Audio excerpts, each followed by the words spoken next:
सर्दियों के मौसम आते ही गाजर का हलवा तो हर किसी के घर में बनता है। पर आप लोग गाजर के हलवा तो कई बार बनाए होंगे। एक बार इस गाजर की खीर को बना कर देखिए, आप इसके दीवाने हो जाएंगे। बहुत ही स्वादिष्ट बनती है और झटपट बनकर तैयार हो जाती है।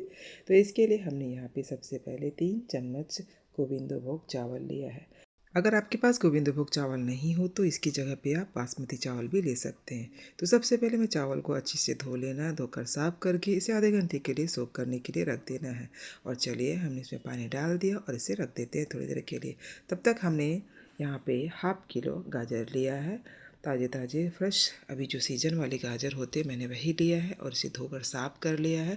और इसे सबसे पहले छील लेते हैं और इसके छिलके को उतार लेने के बाद हमें इसके छोटे टुकड़े किए हैं और इसके बाद हमने इसे मोटे वाले ग्रेटर से इसे अच्छी तरह से ग्रेट कर कर तैयार कर लिया है। तो लीजिए हमने सारे गाजर को अच्छी तरह से ग्रेट कर लिया है। तो चलिए अब बिठाते हैं कढ़ाई। और कढ़ाई में हमने यहाँ पे 3 टेबल स्पून घी डाला है और घी के गर्म होते ही हमें यहाँ पहले गाजर डाल दिया। गाजर को हमें यहाँ पे कलर चेंज होने तक 2 से 3 मिनट के लिए अच्छी तरह से गाजर को भूनना है, जब तक इसका कलर चेंज ना हो जाए। और ये लीजिए हमने 1 से 2 मिनट के लिए गाजर को लगातार चलाते हुए अच्छे से भुना और इसका कलर भी काफ़ी चेंज हो गया है। तो अब हमें इसमें डालेंगे दूध। तो दूध हमने यहाँ पे 1 लीटर अच्छी तरह से गर्म करके रखा है और इस दूध को पूरी तरह से फुल फैट दूध हो तो ज़्यादा अच्छा रहेगा। और दूध को डाल दीजिए और इसे लगातार चलाते रहिए। और जब इसमें उबाल आ जाएगा तो हमें यहाँ पे मीडियम फ्लेम करके इसे थोड़ी देर छोड़ देना उबलने के लिए। तब तक हमने जो चावल को भिगो के रखा था वो काफ़ी अच्छी तरह से भीग चुका है।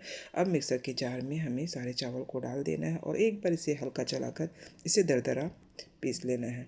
और ये लीजिए चावल को हमने पीस लिया और देखिए बस 2 टुकड़े में ये टूट जाए, बस इतने ही इसे चलाना है, पूरी तरह से इसे पेस्ट नहीं बनाना।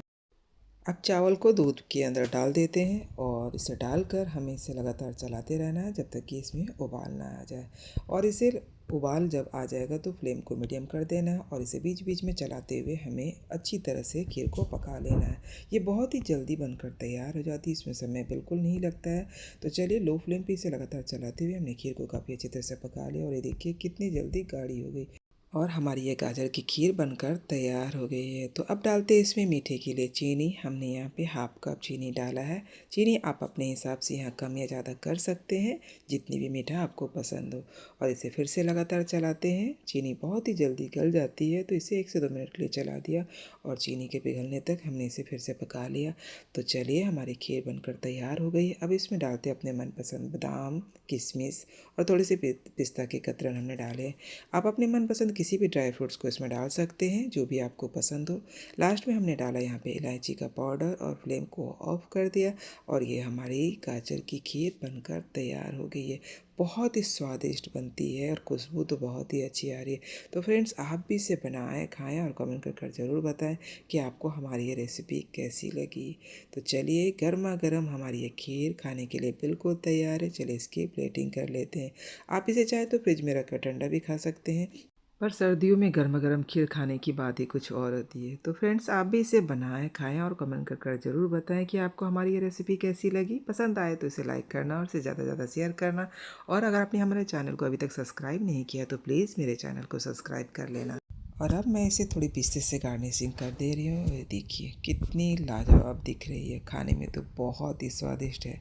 आप अपने घर के किसी भी मेहमान को भी अगर इस तरह बना कर सर्व करके खिलाएंगे ना तो आपकी तारीफ़ करते नहीं थकेंगे, क्योंकि ये देखने में भी बहुत ही खूबसूरत और खाने में बहुत ही लाजवाब होती है। देखिए मैं आपको नज़दीक से दिखा रही हूँ कितनी स्वादिष्ट लगती है। आप इसे बनाकर फ्रिज में स्टोर कर दें, जब कोई मेहमान आए तो इसे सर्व करें, बहुत ही शानदार लगती है। तो फ्रेंड्स मैं तो चलिए इसे एंजॉय करने, आप इसे कब बनाने वाले हैं कमेंट कर ज़रूर बताना। फिर से मिलते हैं एक नई रेसिपी के साथ, तब तक के लिए बाय बाय, टेक केयर।